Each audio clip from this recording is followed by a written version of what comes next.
Hello everyone, welcome to my channel. আজকে 10th day. তো সকালবেলা যথারীতি কিন্তু আজকে প্রথমেই মর্নিং ড্রিঙ্ক নিয়ে নিয়েছি এবং তারপরে নিয়েছি কফি। এইটা খেয়ে ব্রেকফাস্ট খেয়েছি 10-15 মিনিট পরে। আজকে ওটস ভিজিয়ে রেখেছিলাম, তার সঙ্গে দই আর 3টে করে আমন্ড। এইটাই প্লেন আজকে এটা নিয়েছি। আর এটা খেয়ে কিন্তু আমি স্কুলে চলে গেছিলাম এবং এসে কিন্তু আজকে খেয়েছি কাবলি ছোলার ঘুগনি।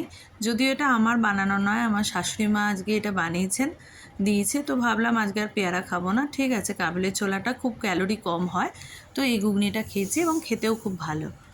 আর আজকে লাঞ্চে নিয়েছি ভাত আর ডিম সেদ্ধ, আর অনেক দিন পরে আম খেলাম। 2 পিস আম নেওয়াই যায়, আমের উপকারিতা খুবই, কিন্তু আমটা ক্যালোরি যেহেতু বেশি থাকে সেহেতু খুব বেশি খাওয়া যায় না।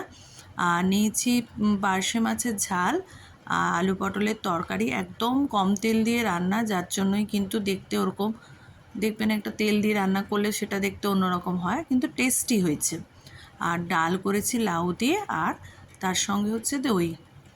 আর বিকেলবেলা নিয়েছি গ্রিন টি, আর তার সঙ্গে সেঁকা পাঁপড়টা যদি খান সবসময় সেঁকা খাবেন, তাহলে কিন্তু ক্যালোরিটা অত্যন্ত কম হয়।